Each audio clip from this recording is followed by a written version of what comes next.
No Saber Direito desta semana, o professor Tomás José Portugal apresenta um curso sobre Sociologia do Direito. Ele faz uma apresentação teórica da sociologia jurídica, fala sobre o fato social, aborda aspectos dos direitos sociais, dos direitos fundamentais e dos direitos como conquistas sociais. A aula 1 está no ar.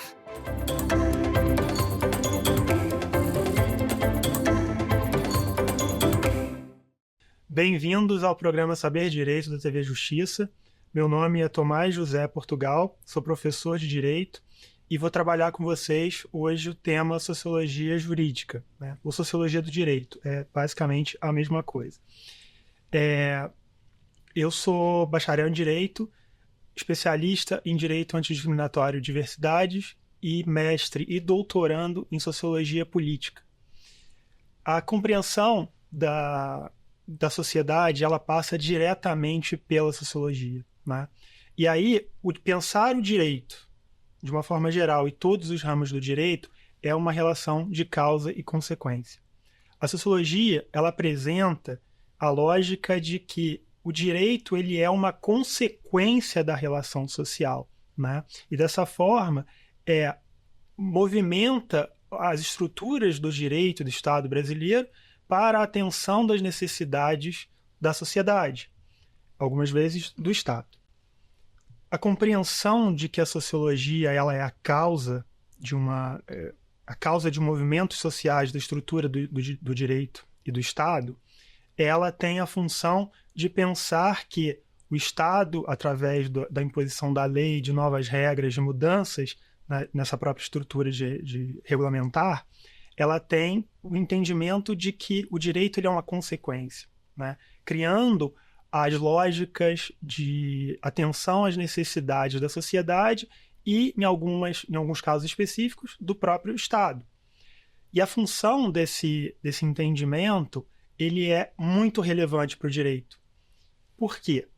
Não é apenas o fato de explicar o tipo penal, o direito constitucional em si, mas por que disso? Né? É a mesma coisa que a gente apenas explicar e mostrar que 1 mais 1 é 2, sem de fato explicar por que 1 mais 1 é 2. Então, essa lógica ela é bastante fundamental para que se compreenda de fato o direito. Não apenas a punição, no caso do direito penal, as inovações do direito, isso a gente vê diariamente no noticiário político. Por que no noticiário político? Porque as discussões acerca do que se vai formar a lei se fazem na esfera política. Essa esfera política ela é dotada de alguns interesses, de algumas necessidades, e aí se discute no Congresso Nacional, ou nas câmaras municipais ou assembleias legislativas, a imposição de novas necessidades àquela realidade social específica. E a gente vê isso no exemplo diário, né? O Rio de Janeiro, por exemplo, ele tem uma lei estadual que proíbe a entrada de homens em vagões exclusivos para mulheres no horário de pico do transporte público, metroviário e dos trens. Por que isso? Isso é uma realidade nacional ou isso é uma realidade específica da região metropolitana do Rio de Janeiro ou da cidade do Rio de Janeiro? É justamente uma condição social que impôs ao Estado a movimentação das suas estruturas para que atendesse em benefício das mulheres, né? A questão da integridade física delas até. E isso é uma compreensão que é bastante comum, né? Existem países, existe um específico, que é a Espanha, que tratava que não existia o crime de receptação, de compra de coisa roubada. E aí, por quê? Porque não se tinha o hábito de fazer esse tipo de transação. E por essa forma, se modifica a estrutura do Estado e como se compreende a punição a um novo tipo penal, no caso específico. Hoje, por exemplo, nós vemos a discussão acerca do conceito de família, que trata da modernização do Código Civil. Ou seja, todos os ramos do direito são interligados pela sociologia do direito, né? Ou sociologia jurídica. E esse entendimento, ele parte de uma lógica que você tem que entender o porquê de uma alteração, porque isso vai gerar julgamento de valor. E é importante falar, né, o direito como ciência social aplicada, ela está fomentada por 3 bases, né? A sociologia, a antropologia e a ciência política. Nós vamos tratar especificamente da sociologia, mas olha como esses temas são relevantes para o direito. O Brasil é o país que a lei não pega. Trata de um conceito na antropologia jurídica que fala de regras não aplicáveis. Ou seja, a regra não pega porque muitas vezes não é condizente com a realidade social. Mas o legislador, a fazer o seu julgamento de valor, é importante dizer, apenas ao legislador cabe o julgamento de valor acerca das leis.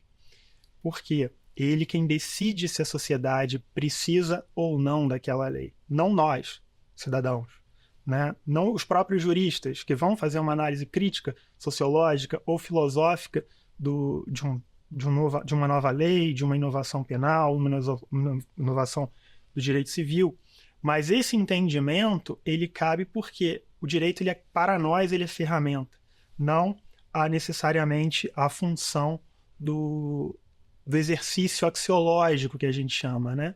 E antes de mais nada, a gente precisa, dentro de um contexto de explicação, qual a ética que nós nos aplicamos na sociedade brasileira é a ética contratualista. O que é a ética contratualista? Fica um pouquinho mais longe das ciências sociais, né, que é a filosofia, mas trata justamente de entender que a função, né, do exercício valorativo, ele não é condizente apenas à minha pessoa, mas sim ao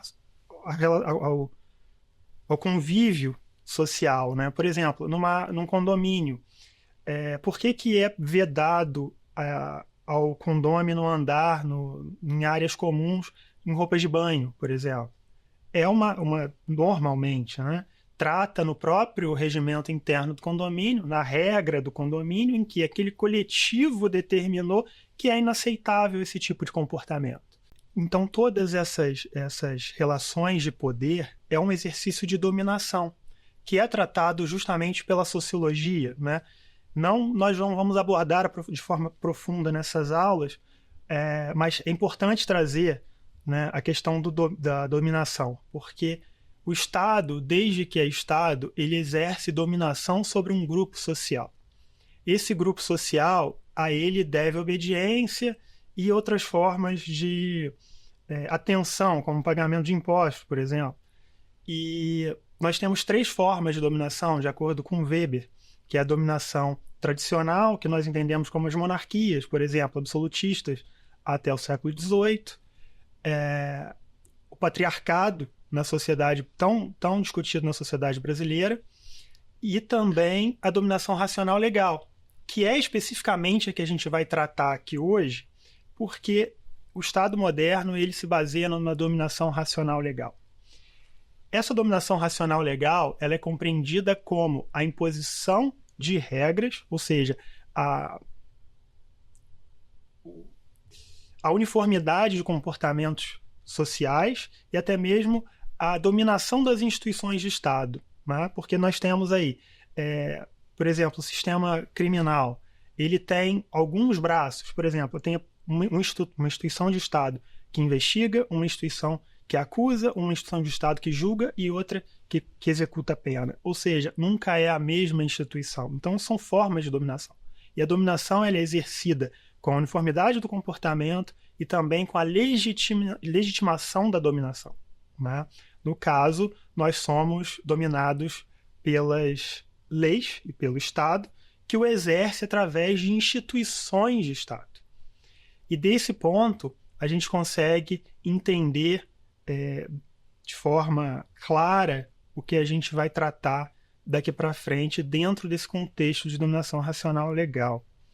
Que aí a gente, mais à frente, vai tratar especificamente dos fatos sociais, né? Que não são apenas acontecimentos históricos, mas que se sobrepõem à realidade de forma a impor uma mudança ao Estado. né? E aí a gente tem alguns grandes temas sociais brasileiros, principalmente nos últimos 20 anos, que vieram à tona de forma bastante profunda, alterando, com a imposição de estatutos, novas leis específicas de proteção à mulher, que até então não existiam, mas aí a gente tem um fato social que catalisa todo esse exercício de mudança, e depois que existe uma imposição internacional ao Brasil para proteger a mulher. Essas linhas de pensamento, elas são inerentes à sociologia, né? Porque se a gente for entender que algumas leis, e aí os exercícios, né, a gente pode fazer um breve exercício de lembrança. Por exemplo, a lei seca, como que ela se impôs e alterou de formas muito regionais, digamos assim. A pena, ela acaba sendo alterada em razão do desrespeito e como ela vai se tornando mais necessário o aumento da multa, até em alguns casos de atropelamentos, já compreender, em regra, né, o dolo eventual e não uma culpa consciente. Isso são alterações que o próprio Estado utiliza para efetivar a sua coercitividade. Porque o fato principal da existência do Estado é que ele tem o monopólio do poder coercitivo, né? A gente entende como o poder de polícia. Mas o poder de polícia, ele não é apenas a polícia, né? Porque a polícia é uma instituição de Estado, seja ela qual for, Polícia Federal, as polícias judiciárias ou a Polícia Militar. Ela tem a função de entender o poder coercitivo do Estado, né? Então, algumas outras instituições também têm poder de polícia, como a Anvisa, a Vigilância Sanitária, o Ministério Público, que utiliza do seu poder coercitivo para a regularização de alguma situação social, né?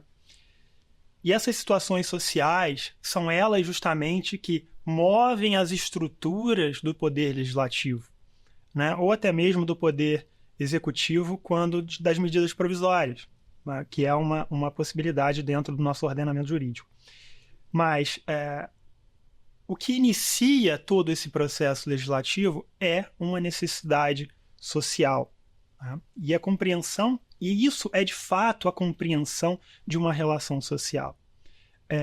Nós temos aí, de fatos sociais mais recentes, a Lei Henri Borel, e aí vocês podem notar que a gente tem alguns apelidos para as leis, né? Porque elas são numeradas e são organizadas dessa forma, mas popularmente a gente acaba entendendo a nomenclatura, por exemplo, como Estatuto do Idoso, Estatuto da Igualdade Racial, mas tem uma lei ali, um número de lei, né?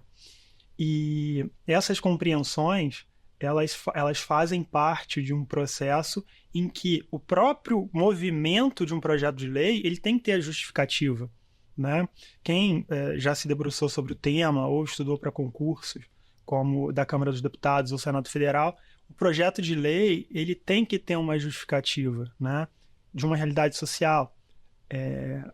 Obviamente, a gente tem que... E a sociologia, ela parte também dessa compreensão, porque ela tem vários ramos, né? A sociologia, ela é um campo muito grande, muito vasto, e tem algumas surpresas, né? Mas a narrativa, ela é um fato preponderante para a gente compreender as alterações judiciais, né? Jurídicas como um todo. Só um fato sobre a sociologia, ela é tão extensa que existem, além da sociologia jurídica, ou sociologia do direito, e a sociologia política, já falada aqui, que é meu mestrado e meu doutorado, existe um tema ainda mais interessante, que é, por exemplo, a sociologia das emoções, né? Que é como a função do próprio Estado, das leis, da exclusão causada por algumas leis, ou até mesmo da vulnerabilidade causada por leis que existem, mas que não são respeitadas, né? Por exemplo, o sistema previdenciário, as falhas do próprio sistema previdenciário, as falhas do sistema de saúde, do sistema, né? Não do direito. isso vai causando raiva, irritação, angústia, ansiedade, que é um ramo de estudo da sociologia. Então, olha como que é bastante extenso. Existe até a sociologia do corpo e das cores, né, que entendem como isso modifica e como isso se insere na nossa relação social. Então, é um tema muito extenso do qual se pode falar por horas e horas. Mas a gente se apoiando aqui na sociologia jurídica e especificamente na compreensão de que o Durkheim, ele traz e são três sociólogos principais, eu já falei do Weber, existe o Marx, né, Karl Marx, que entende a sociologia como forma de dominação propriamente dita, né? E aí a gente tem a infraestrutura e a superestrutura, que é o que não é visto, né? E o que é visto. O monopólio do poder coercitivo do Estado. Muitas vezes o direito não é visto, que a própria sociedade não conhece o seu direito. E aí é um tema para uma das aulas, que é justamente sobre a cidadania, né? Cidadania ativa, o ser cidadão no Estado brasileiro, né? No Estado democrático de direito, como se impôs a Constituição. Esses temas, eles são completamente essenciais para se compreender todos os ramos do direito, como eu falei mais cedo. E por que isso? Num simples exercício, as rotatórias, elas fazem parte de um direito urbanístico, né, da qual entende, se o Estado, a prefeitura, não colocar numa rotatória um obstáculo, a pessoa vai fazer um exercício de valor e vai falar, não está vindo ninguém, eu vou passar reto. Mas aquele obstáculo, aquela rotatória, ela tem uma função. E da mesma forma, o obstáculo ele faz com forma a cumprir, né? E por que é importante a gente falar sobre essa dualidade, né, do valor e da sociologia? Porque o valor, o exercício axiológico, ele pode justificar os comportamentos mais absurdos pelo simples exercício de uma capacidade filosófica de pensar, mas não tem um exemplo, né? Se tem um gramado verde bonito, da qual as pessoas andam e estragam aquele gramado. A prefeitura vai, faz uma reparação daquele gramado e coloca uma plaquinha ali, uma plaquinha da qual proibido pisar. Só que coloca uma multa. E quando tem essa multa, existe um processo administrativo ou até mesmo legislativo naquele município que impõe ao descumprimento a multa. Vamos colocar R$500, por exemplo. E desses R$500 você tem que pagar se você está pisando. Mas uma pessoa pode alegar, mas eu estava andando de bicicleta. Isso é argumento puramente filosófico, então eu não estava pisando. Mas sociologicamente aquilo tem uma função, né, que é a preservação de uma propriedade do Estado, no caso da prefeitura, que faz parte da estrutura do Estado brasileiro. Então, o Estado ele pensa de forma a compor o pensamento da pessoa a partir daquilo. E a sociologia tem justamente essa função. A função de que nós temos que afastar o argumento filosófico da sociologia, porque é baseado em fatos. Essa interpretação e essa ideia de que a sociologia ela é afastada de argumentos filosóficos é justamente porque elas são compreendidas enquanto fatos, né? E esses fatos, obviamente, eles podem ser distorcidos, eles podem, e aí, como eu falei mais cedo, a importância da narrativa e da compreensão das narrativas, né? E quem emite narrativa num contexto de espaço democrático, né? A mídia, os próprios grupos políticos. E aí você pode pegar um fato, distorcer aquele fato para atender a sua expectativa e não a expectativa social. E por isso a sociologia é muito importante.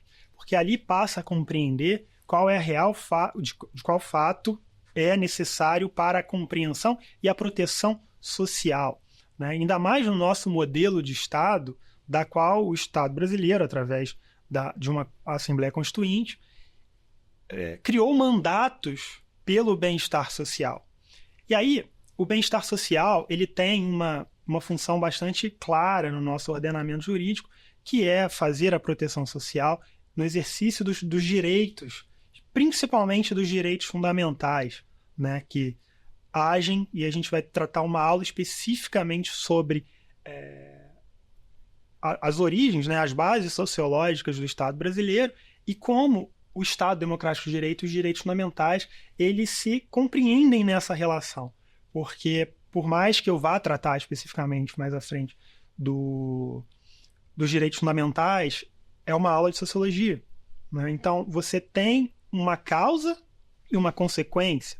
E aí, os próprios direitos fundamentais, e aí já adianto, os direitos sociais, políticos e civis, eles exercem justamente um papel de proteção ao cidadão, né? E não de proteção ao Estado. E a gente consegue identificar de forma bastante clara, após a compreensão do que é a sociologia jurídica, que ela trata especificamente dos fenômenos sociais que trazem consequências para o próprio ordenamento jurídico, para a legislação, para toda a estrutura jurídica do nosso país, até mesmo o poder judiciário, do qual tem uma função bastante relevante e a gente precisa tratar disso de forma séria, né? Porque muitas vezes o próprio sistema judiciário ele causa uma vulnerabilidade institucional muito grande, porque as pessoas não se sentem protegidas dentro desse processo, um processo criminal, ou até mesmo nos processos cíveis, por causa da demora, da própria estrutura gigante do próprio judiciário que acaba prejudicando muitas vezes. Mas, enfim, voltando ao nosso tema de sociologia, os fenômenos sociais, né, eles são essenciais para a gente compreender o direito. E quando não existem, o próprio legislador ele acaba não atendendo essa expectativa, acaba não compreendendo a necessidade da própria sociedade, nós temos o poder judiciário que protege, que faz, no caso, nos casos específicos de inércia do poder legislativo, ele atua, né? Porque o próprio direito, e como eu falei um pouco antes, ele tem duas funções, né?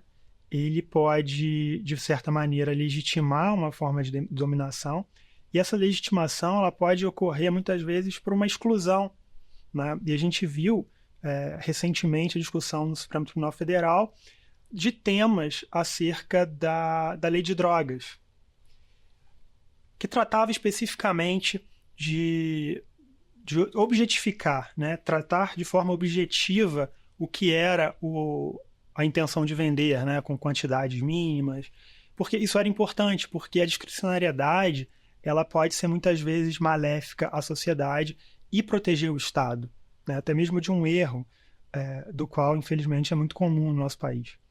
E essa compreensão ela é sociológica, porque ela pega fatos, e aí a gente tem um fato bastante relevante no nosso país, que é o racismo, não só estrutural, mas também o racismo institucional, e do qual acaba criando uma espiral de vulnerabilidade, da qual não é a função do Estado, e até mesmo da própria dominação do Estado, fica como regra a coerção e não a inclusão, né? E a coerção, muitas vezes, ela causa esses processos de exclusão. Os processos de exclusão, eles são fundamentais para a gente entender a sociedade brasileira, e isso já vai ser tratado logo na próxima aula, do qual você não pode falar do direito brasileiro sem compreender as bases sociológicas do nosso país. E essas bases sociológicas elas podem ser vistas até hoje, né? Nós somos, basicamente, um país rico, mas com pessoas pobres. Isso tem uma consequência de uma estrutura de 3 séculos de exclusão de um grupo social especificamente. E é bastante importante a gente proceder de forma detalhada, começando do começo, para explicar leis tão fundamentais como o Estatuto da Igualdade Racial, a Lei de Cotas e outras das quais o Estado se obrigou, né, através de um mecanismo simples da Constituição brasileira, do qual pode não ser compreendido como um direito, estar no rol de direitos fundamentais por estar no artigo 3º, mas eu já adianto que eu penso que os direitos fundamentais brasileiros eles vão do artigo 1º ao artigo 17. Pode ser um pouco restrito esse pensamento, mas o próprio Estado Democrático de Direito é um direito fundamental do brasileiro, porque ele trata não só da questão de eleição, de escolha dos rumos da sociedade através da decisão política, mas da democratização de direitos. E a gente vai tratar isso mais à frente. Mas voltando a essa compreensão da sociologia, ela tem um aspecto que examina diretamente a influência dos fatores sociais dentro do direito, né? E como essas inovações elas se tornam relevantes para que a gente possa mudar uma realidade. Ultimamente a gente viu no próprio Congresso Nacional a discussão sobre a saída temporária, né? Que ficou conhecido como saidinha.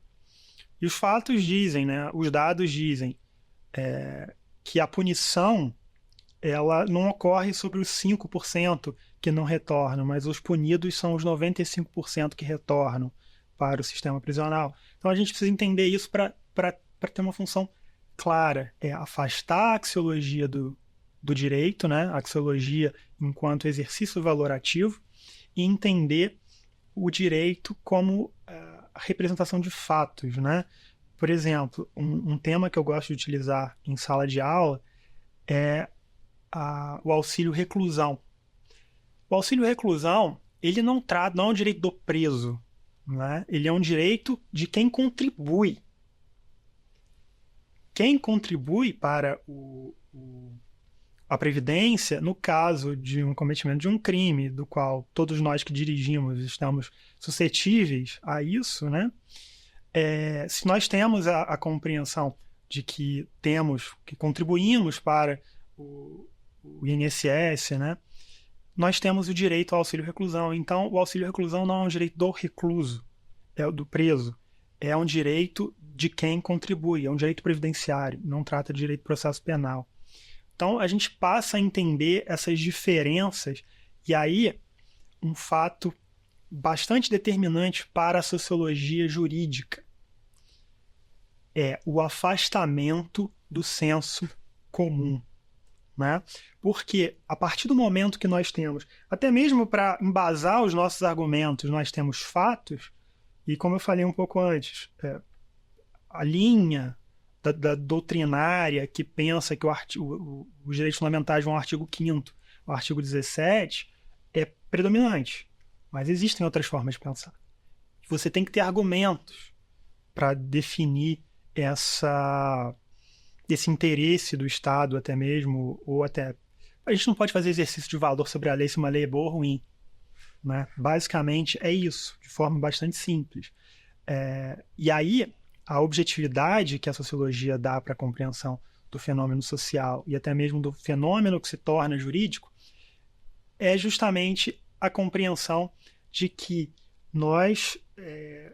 a nós não cabe fazer esses exercícios de valor. Muitas vezes no próprio judiciário, o juiz faz um exercício de mérito, né? Um julgamento de mérito. E aí são raras as vezes que nós permitimos uma compreensão axiológica do direito valorativa, né?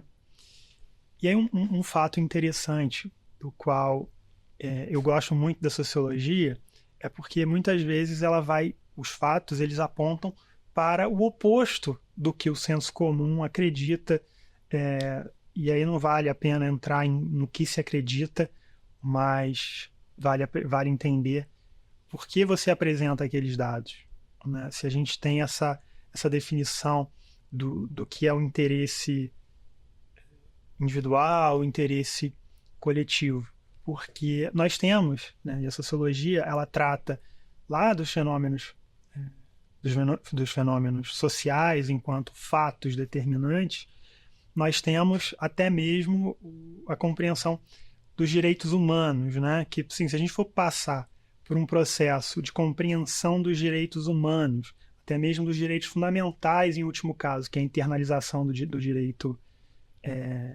direitos humanos, a gente volta à Revolução Francesa, né? a Declaração Universal dos Direitos do Cidadão e do Homem, do qual tratava quais eram os papéis, quais eram os direitos, quais eram os deveres daquele cidadão. E a sociologia parte sempre da compreensão da evolução do direito a partir da Revolução Francesa. Especificamente todas as revoluções burguesas, revoluções burguesas, as principais, o que a gente chama de Revolução Inglesa, que é um processo longo que começa para alguns na Magna Carta e termina com a Revolução Gloriosa, da qual é a imposição de um governo civil na Inglaterra, né? Apoiado pelo pensamento de um sociólogo, né? John Locke, do qual compreende que o Estado ele deve ser governado pelos seus pares. E aí um fato relevante, até mesmo para o próprio direito penal, para o direito do processo penal, que é, no nosso caso, no caso brasileiro, é uma exceção à regra, né? A regra é o juiz decidir de forma geral, a exceção são nos crimes dolosos contra a vida, em que um júri é instituído para buscar uma decisão, uma pena para aquela pessoa que está no banco dos réus. Ao contrário, nos Estados Unidos, a regra é o processo ir para o júri, né? Todos os ramos do direito. Então, regra, exceção no Brasil, mas tem um fato bastante preponderante, porque são os pares daquele cidadão que está sendo julgado que decidem seu próprio rumo. Isso é muito interessante do ponto de vista sociológico, né? E a gente pode, muito em razão desses processos de exclusão e marginalização que a gente vivenciou no Brasil, se questionar: o brasileiro está pronto para julgar seu próprio par, seu próprio concidadão? Isso é um fato bastante importante. Importante, mas isso é o exercício crítico. A sociologia ela tem uma escola toda baseada na crítica especificamente marxista para compreender as próprias estruturas do Estado e como alguns fatos, muitas vezes, a princípio, exógenos à sociedade, mas que estão ali na infraestrutura, onde não se está visto, como religião, o próprio direito, em alguns casos, para compreender que ali é a imposição de um interesse que vai permanecer na lógica de dominação de uma classe dominante e uma classe dominada. Mas isso é o marxismo, e o marxismo ele precisa de algumas aulas bastante específicas para a gente tratar desse tema, que é extremamente complexo lidar com o marxismo, muito razão do senso comum, porque muitas vezes a escola marxista ela é uma escola crítica, que pensa, que fazem processos de exclusão e compreensão dessa realidade acerca do... Mas a crítica é muito importante, né? A crítica ela é essencial. Crítica afastada do senso comum. Como eu trouxe mais cedo, há poucos segundos, há poucos minutos, a questão da saidinha, né? Como ficou conhecida. Os dados dizem que 96% das pessoas que de fato retornam serão as punidas, e não os 5% que não retornam. Então você tem que mudar as regras de concessão ao benefício, mas não acabar com o benefício, porque isso faz...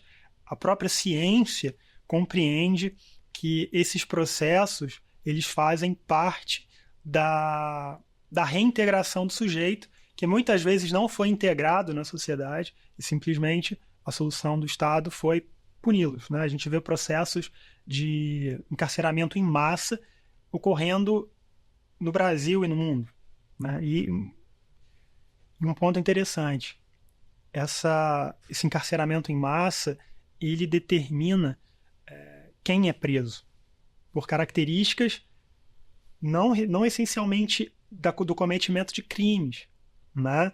Mas sim de um tipo. A questão racial no Brasil ela é fundamental e nós temos que discutir e nós temos que fazer apontamentos críticos sobre ela constantemente. E dentro desses processos, né, de pensamento que se fazem, muitas vezes o valor ele é pontual. Porque, por exemplo, não existe no ordenamento jurídico o termo vagabundo ou bandido. Mas olha o nosso exercício de valor, o que acontece. Os crimes de corrupção, os corruptos, até mesmo condenados, todos eles são compreendidos como vagabundos. E o cara que rouba um carro ou rouba um celular? Obviamente isso não é uma defesa, mas isso é uma problematização. E olha, o ponto central da sociologia é a problematização, né? A sociologia, muitas vezes, ela cria a ilusão nas pessoas estranhas ao meio da sociologia que ela impõe soluções. Não, ela trata de identificar problemas, né? A função social dela é a compreensão de problemas estruturais do Brasil, no nosso caso específico, e como o Estado vai se impor para a resolução desses processos, né? E aí, só para a gente poder já pontuar algumas questões fundamentais, né, sobre o fato social que a gente vai abordar lá na frente, mas o Durkheim, ele entende que o conceito de fato social, que é o foco da nossa aula, né, que eu vou ler, porque conceito eu acredito que se deva ler e não se exercitar, porque isso pode muitas vezes trazer uma perigosa subjetividade, uma vírgula no local errado, uma inversão, ela pode mudar tudo, né? E para a sociologia os conceitos eles são fundamentais. Os conceitos são os pontos de partida, né? Por isso que a teoria do direito, de uma forma mais ampla, essas matérias da propedêutica que eu falei mais cedo, como antropologia jurídica, antropologia geral e antropologia jurídica, ciência política, sociologia geral e sociologia jurídica, elas fazem parte da propedêutica, né? Mas ao mesmo tempo fazem parte da teoria do direito. Porque para você entender o direito, por exemplo, o que está positivado na lei ou o que está imposto na lei, a gente tem esses processos conceituais, né? E o conceito de fato social, que ele vai ser abordado de forma mais explicativa na terceira aula, Durkheim entende que são maneiras de agir, de pensar e de sentir que exercem coerção sobre os indivíduos, obrigando-os a se adaptar às regras da sociedade onde vivem. O que eu falei mais cedo. Posso eu ir morar num condomínio qual não permite a utilização de roupa de banho em áreas comuns, ou até mesmo estar com cachorro solto nas áreas comuns? Posso eu fazer um exercício valorativo e entender: isso não se aplica a mim. Não posso. E por que eu não posso? Porque a lei, ela se impõe a todos, né? Obviamente, quando você tem... E aí a gente tem as ações afirmativas como compreensão de uma outra história, né? De uma outra realidade. Mas, em regra, as leis, elas tratam as pessoas de forma igual. Por isso que o artigo 5º da Constituição diz que todos são iguais perante a lei. A igualdade formal, né? A igualdade formal, ela trata essa lógica de que todo mundo merece uma ampla defesa e um contraditório. Todos.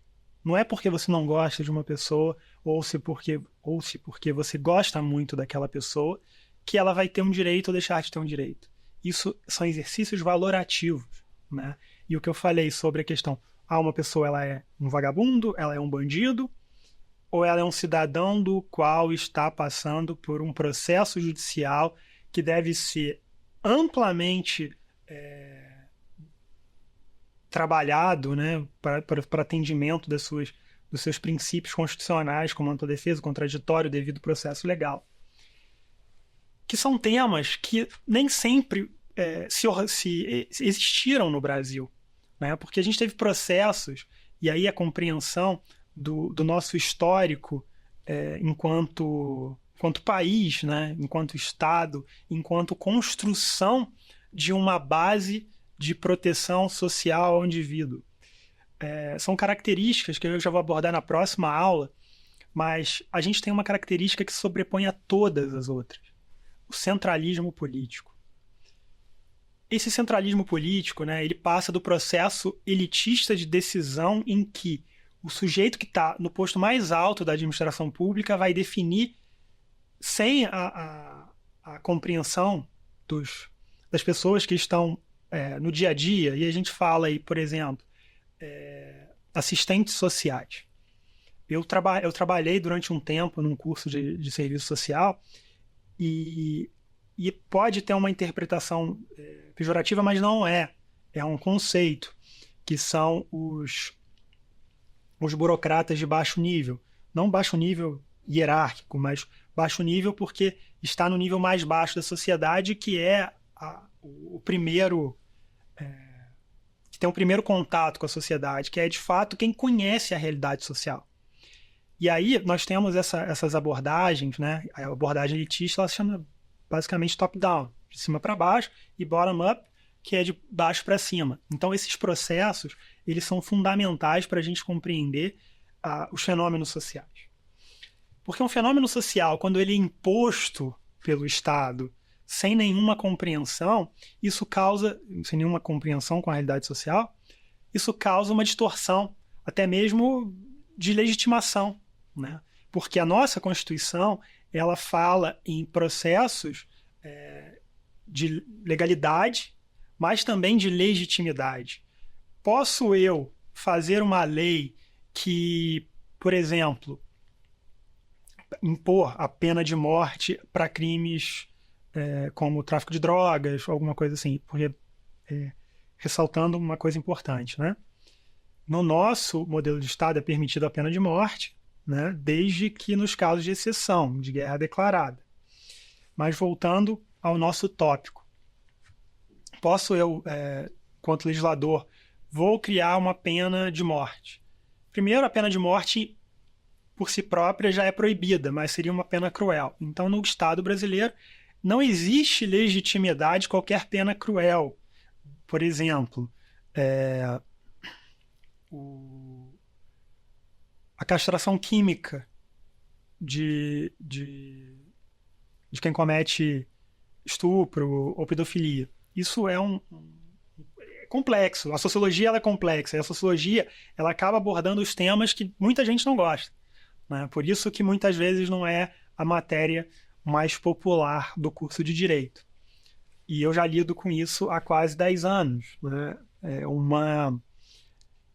uma compreensão, e aí até evidencio a minha escolha, que é o que eu acho mais importante no direito. Por isso eu escolhi esse campo, né? Que esse campo é muito extenso. Porque a gente pode falar desde o direito constitucional, que é a base da positivação de todos os direitos, até o direito urbanístico, né? Que é o regramento da faixa de pedestre até a altura do meio-fio, né? Da calçada. Então a sociologia, olha como que ela é muito extensa no próprio direito. Por isso que eu escolhi o tema do curso Sociologia do Direito, porque ela abrange todos os rumos do direito, e a aula é especificamente sobre sociologia jurídica. É a mesma coisa, mas para mim tem essa pequena diferenciação, né? Porque eu poderia muito bem falar sociologia dos direitos, mas a sociologia do direito ela se impõe de forma diferente à sociologia jurídica numa questão enfim, puramente textual, mas simbolicamente para quem atua de forma mais profunda. E essa profundidade, ela causa essa complexidade, porque nós vamos falar de temas em que, por exemplo, o direito penal trata só como crime, né? Mas, por exemplo, se um professor for falar sobre a pena, o crime e a pena, eu tenho os nobres professores de teoria da pena, de teoria do crime, mas você tem a compreensão de que a sociologia ela trata de explicar por que existe uma pena, um crime pré-determinado e uma pena pré-estabelecida, né? Nós tratamos na sociologia jurídica dos temas do livro especificamente, do Beccaria, que é do delito das penas, que ele faz um instrumento sociológico e filosófico Sociológico e filosófico porque muitas vezes eles se apoiam, né? Mas esse processo é a compreensão de que a pena ela tinha, a corretividade dela passava pela humilhação, né? E hoje parte dali. E hoje nós entendemos que a reinserção do criminoso na sociedade passa pelos processos de inclusão, mesmo que tardios, desse cidadão, desse indivíduo às regras, né? Não posso eu simplesmente impor, olha, a lei é essa, ela vale para você, mas ela não vale pro cara que comete um crime de colarinho branco. Então, a sociologia ela se aponta por essa base, né, complexa, que muitas vezes eu escuto dos meus colegas, muitas vezes, eu não gosto de abordar esse tema, eu não gosto de abordar aquele tema. Na sociologia a gente não tem essa escolha. Nós temos que falar sobre elas, nós somos os responsáveis pela compreensão por que 1 mais 1 é igual a 2. Não simplesmente dizer 1 mais 1 é 2. Tá? Que às vezes pode até não ser, mas enfim. E aí passa por um processo, né? E a gente vê as notas do ENAD, por exemplo, que são bastante relevantes para os cursos de ensino superior hoje. Muitas vezes os alunos eles não compreendem a questão, né? Eles fazem um exercício valorativo acerca daquela própria questão e não respondem à questão. E qual é a base fundamental do ENAD? É simplesmente tratar do direito, seja ele qual for, com um contexto de aplicabilidade social. O que você entendeu sobre essa relação entre inovação do do conceito de família e a realidade social hoje? São temas que as pessoas não gostam de trabalhar, né? Eu, particularmente, tenho paixão por isso. É o que me move, assim, o conhecimento acerca da sociologia, essa compreensão de sociologia além do campo puramente material do direito, mas como a materialidade se propôs, né? E aí a gente tem vários exemplos que serão abordados nas próximas aulas. Mas eu queria fazer até a oportunidade para a gente levantar essa questão da sociologia, para a gente reafirmar, porque muitas vezes a gente fica preocupado com o direito digital e a inteligência artificial.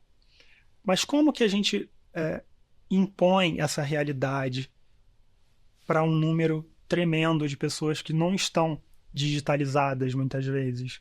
Porque existem bolhas, né? A nossa bolha, todo mundo utilizando TV ou celular para assistir essa própria aula, mas a gente ainda tem os excluídos, nós temos os marginalizados, nós temos o que Ulisses Guimarães chamou de desgraçados, né?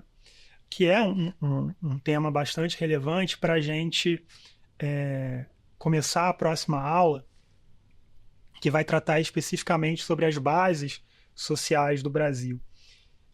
Mas antes de eu chegar nesse termo do Ulisses Guimarães, eu queria fazer pontualmente, reafirmar a resposta de que o direito ele é uma consequência da realidade social e não o oposto, né? Por exemplo, na própria criminologia, que é um tema que nós tratamos na sociologia, muitas vezes nós tratamos do próprio tema de acordo com a base curricular dos cursos, né? Então nós temos ali os princípios básicos da criminologia, mas você tem duas formas de redução da criminalidade. Por exemplo, a própria literatura de criminologia, ela trata de forma primeira, né, ela dá maior destaque ao método informal, que é a utilização do poder coercitivo, né, da estrutura da polícia, que é um braço do Estado, braço armado do Estado, e até mesmo do direito, né? Olha, qual é a forma de redução da criminalidade? Se discutia há um tempo atrás, e talvez volte essa discussão brevemente, a redução da maioridade penal. Que existe uma questão constitucional bastante discutida, mas muitas vezes as pessoas tratam, né, aí do argumento valorativo, que a solução para a criminalidade do Brasil é justamente a redução da maioridade penal. Mas não é. Né? Seria causuístico a gente, e o direito ele tem essa questão, né?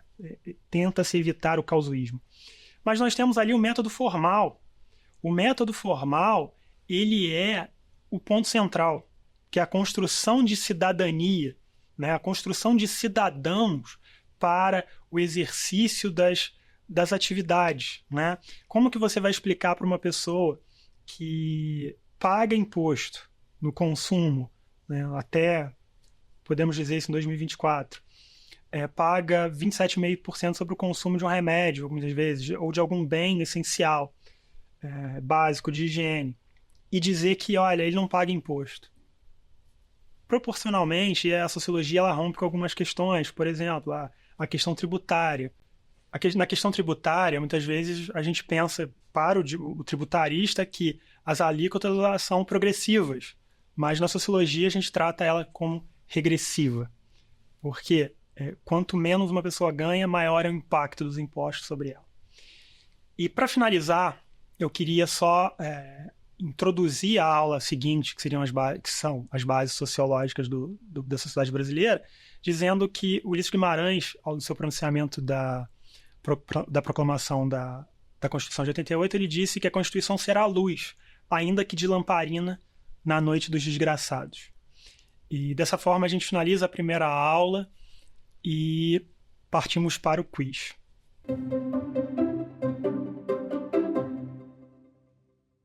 Qual a assertiva que melhor compreende a definição de Durkheim acerca do fato social?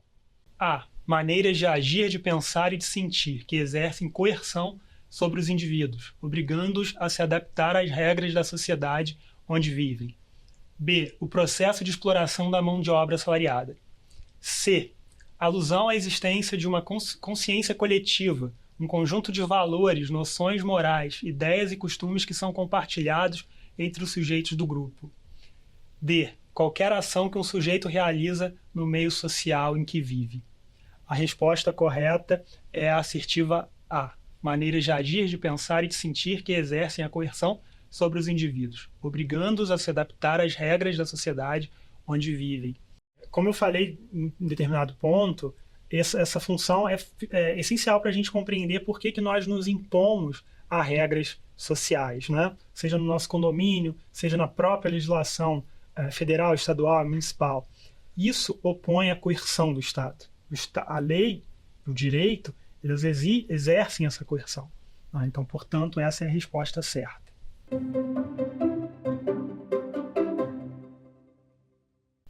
Assinale a definição que melhor explica a sociologia jurídica. Acordos sociais que autorregulam a relação social. B. Examina a influência e fatores sociais sobre o direito. C. Estuda os processos de juridicização que ocorrem nas sociedades. D. Explica buscar a conceituação do direito em si. A resposta correta é a B. Examina a influência e fatores sociais sobre o direito. Como eu falei até de forma extensiva ao longo dessa nossa primeira aula, o Estado ele tem, né, a sua aplicabilidade, a sua eficácia acerca da lei, mas parte-se de uma compreensão dos fenômenos sociais, né, da realidade social, para que se possa impor ao direito qualquer alteração. Portanto, essa é a resposta correta.